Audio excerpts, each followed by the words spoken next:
I've been at 11% body fat for years and I'm not on a strict diet. Most guys think that staying lean means eating perfectly every day, and I'm proof that that's wrong. I competed at 6% body fat at the most stressful time in my life. My hormones tanked, my strength dropped, my recovery fell apart. But coming out of that taught me actually what keeps a man lean long term. And it's not what most coaches are telling you. You might already be doing more than most guys, but in the back of your mind, the effort isn't matching the results you're getting, which is a frustrating place to be. So if you're already putting in the work and you're still stuck above that 20% body fat, I'll show you my exact system, my nutrition, my training, my daily burn, my hormone optimization, everything I still use today.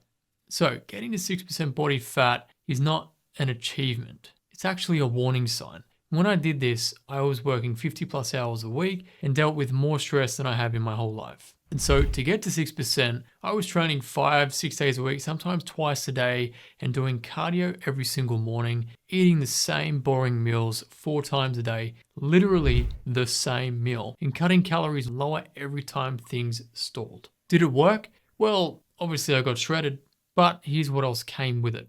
My testosterone dropped hard because libido was literally gone, like fully. My sleep was trashed. I was catching colds more often. If I sat down, I just didn't want to get up. And my strength was going backwards in the gym every week. I was irritable, mentally foggy, and fatigued in every single workout. And some of them would take me 3 hours to finish. So I looked lean in photos, but I felt like trash in real life. However, after the competition was over, I started to ease off things. And it still took a few weeks for my body to catch up and start to feel normal, because I'd spent months suppressing my metabolism, tanking my hormones, and just running myself into the ground. That said, I don't regret it because that phase taught me something I could have never learned any other way. There is a line between lean and depleted, and most fitness influencers teaching fat loss have never been anywhere near it. But you don't need to go anywhere near 6%.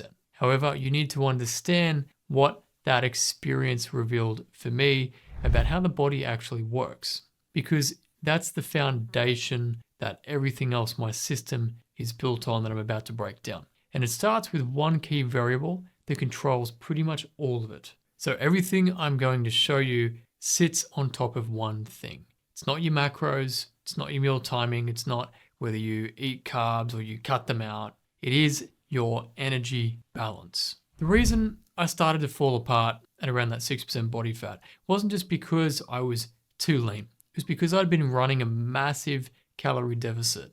My body was spending far more than it was taking in for far too long. And eventually, it started shutting things down to cope with. And that usually happened around that 10% body fat and below. That's when testosterone dropped because producing it costs more energy than the body doesn't want to spend when it thinks it's starving. My sleep quality tanked because of the stress from work and the recovery resources that you just don't have in a deep deficit, like feeling super hungry all the time. My strength also went backwards because muscle is expensive to maintain when your calories are too low. My body was in hardcore preservation mode, trying to slow me down. Well, it was slowing me down. And this is why the crash diets always fail, because it's like trying to run a business without a sustainable budget. It's not going to happen. So for example, let me show you. This is your maintenance zone. This is the surplus zone, and this is the deficit zone. Now here is where most guys over 30 live, struggling to lose fat, versus where you want to be for sustainably getting lean. However, most guys are stuck pushing deeper into the deficit, and they wonder why it stops working after a period of time. So after competing at 6%, what rebuilt my system around was finding my new maintenance zone. So I knew where my deficit and surplus zones actually were. And also to increase that maintenance zone for optimal hormones, more nutrient consumption, and just to keep my strength and energy and recovery functional with a busy lifestyle. That sweet spot is different for everyone, but it does exist. And once you find it, fat loss stops feeling like a fight against yourself. And this next piece of the system is where most guys leave progress on the table. Here's something that surprises many guys. I eat a lot of carbs every single day: rice, potato, fruit, honey, every day. And I stay at 11%. No keto, no cutting out entire food groups, no starvation. Now, I'm not saying keto doesn't work, but eating this way is far more sustainable for me, and I train better. My meals are pretty straightforward: smoothie in the morning, grilled chicken with potato and veg at lunch, and then some form of protein with rice or chips and a small dessert at dinner. It's somewhere between 2,300 to 2,500 calories per day, maybe a bit more on weekends. Obviously, that is not a low calorie diet, but in order for me to get down to that 10, 8, 6% body fat, I was eating as low as 1,800, 1,700, even 1,600 calories a day when I was in my early 20s. So this works because I know exactly where my maintenance sits these days, and I don't drift above it for too long without noticing. The carbs aren't the problem. The structure is what matters. Similar meal portions, very little variation week to week. There's no decisions left to chance or room to kind of mess things up. A lot of guys' diets fail them not because it stops working, but because real life happens and there's no structure to keep it consistent. Work gets busy, they're tired, they grab whatever's convenient, and then one loose meal becomes a loose day, becomes a loose week, and then one day reset starts again. He tells himself, this time it's going to be different. I'm going to go hard and push myself. But this is why breakfast and lunch are almost always identical for me. I don't think about them. They're already handled, and that removes most of the decisions before the day even starts. So boring diet equals consistent results. There has to be a trade-off somewhere. The guys who coach who get and stay lean all follow some version of this. Not the same meals, but the same kind of structure. But even with the right nutrition locked in, most guys are still unknowingly killing their results in the gym. I train 3 days a week. That's it. No daily cardio, no 2 workouts a day, no HIIT circuits at 6 a.m. or doing hill sprints. And outside of that, just walking once or twice a day.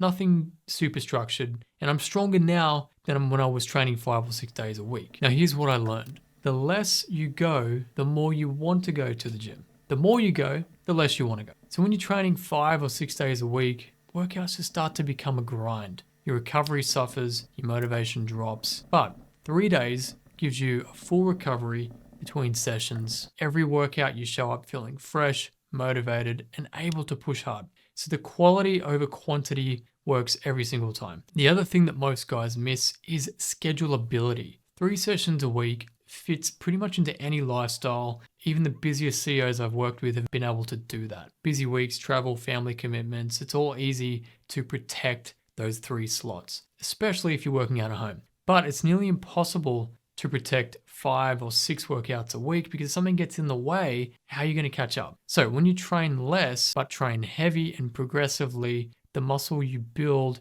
is going to stay on while the fat is coming off, which is exactly what you need when you're cutting through that 20% range and then down to 15, potentially lower to that 11 to 13% range. And so my daily walking and energy balance pretty much takes care of that for me. Training is purely for muscle and strength, also a bit of mobility. But even for the guys who get nutrition and training right, still leave a huge amount of progress on the table in this next part of the system. So here's the thing, your workouts only account for a fraction of your total daily calorie burn.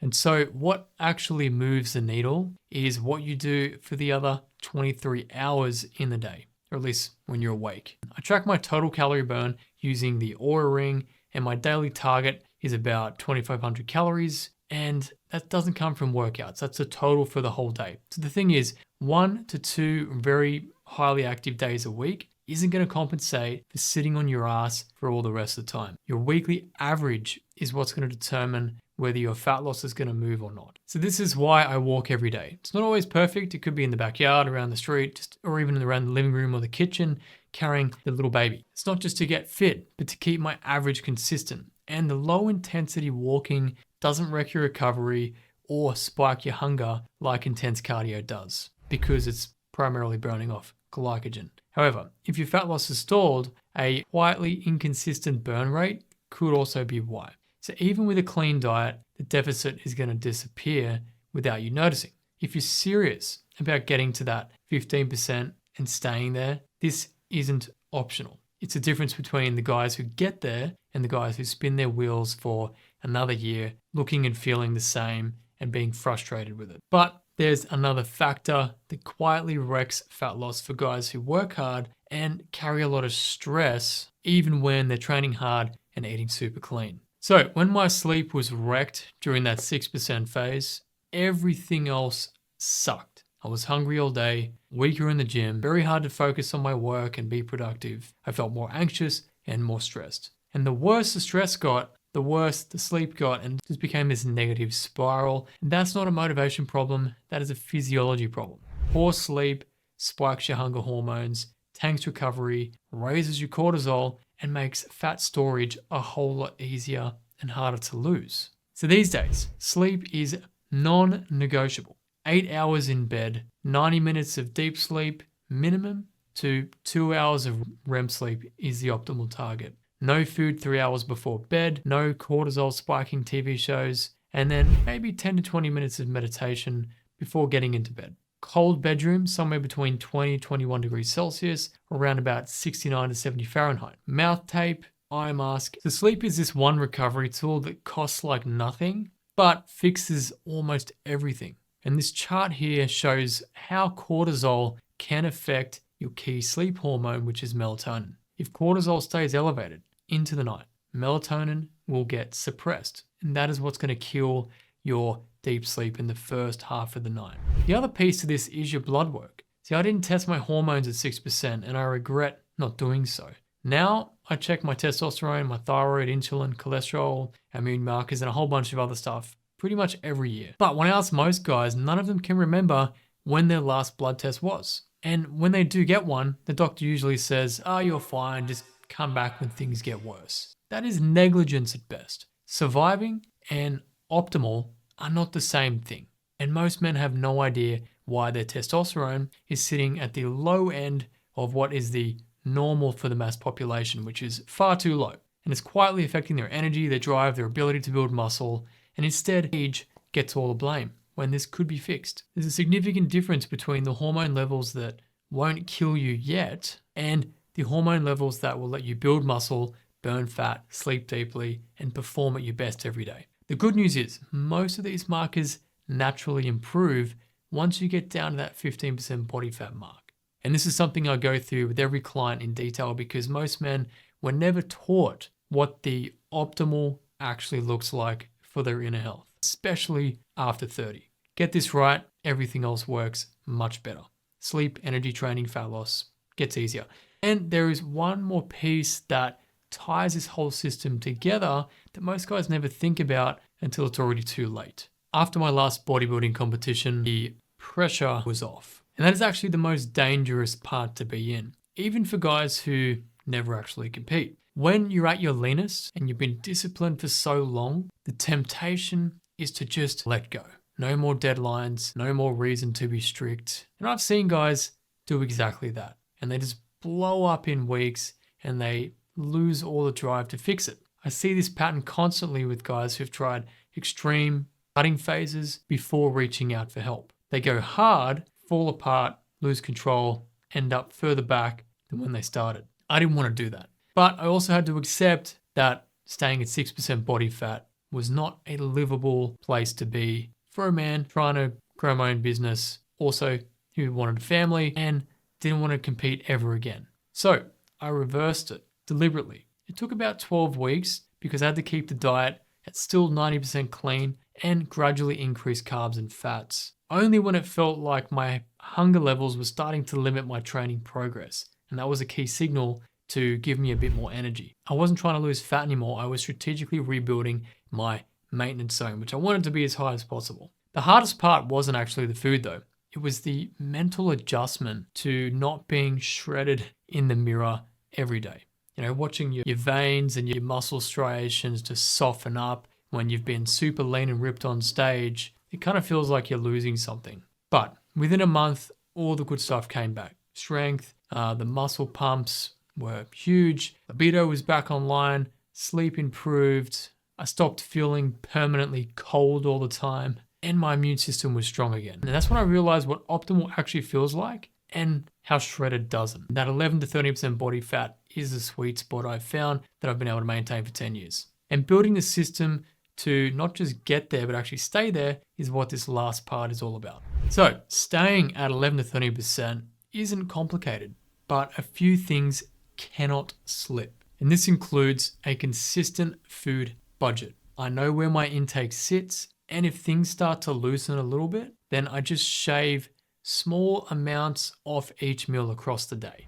Cut back on snacks. I don't do anything dramatic, just reining it in a little bit. Second thing is consistent activity targets. So 2,500 calories burned daily. If I've been sitting too much, I set an alarm to get up and move around the house, just go for a walk, anything, do 10 or 20 squats on the spot. I'm not going for hourly runs. I hate running, but I don't let my weekly average drop without me noticing. The next thing is never going backwards in the gym. Every session, I'm matching and beating what I did last week, even if it's just an extra rep or going up one notch in weight. And if I can't do that, I'll add another set. The next thing is quality sleep every single night, non-negotiable. If I mess this up for a week, then hunger and energy and training all starts to slide downhill and it doesn't look good. So look, this is no extreme protocols. There's no obsessive tracking anymore. There's no cutting out entire food groups. The system works because all four of those components stay consistent together. If you pull one out, then the others will start to get a bit shaky and loose and start to collapse over time. Most guys go harder in one area and ignore all the others. More training but terrible sleep. Clean diet but barely moving outside of the gym. Or taking stuff like Ozempic but still eating like shit. This game doesn't work that way. It's one system, not four separate things that you can do in different time. It all has to come together. And if you're already training and you're eating reasonably clean and you're still stuck above that 20% body fat, that is not a discipline problem. That is a system problem. You already know what the next 12 months is going to look like. Same diets, same workouts, same body shape, same frustration. That's exactly what I help build with my one-on-one clients. We break down your current setup, we identify what is not working, and we fix that, and we build a system that actually gets you down to 20%, 15%, or below without overhauling your entire life. I only work with a small number of clients at a time due to the depth this requires. So if you are serious about fixing this properly and you're done with spinning your wheels, the link is below the video to apply and learn more. And if you want to understand the 5 levels of losing belly fat, go watch this video next.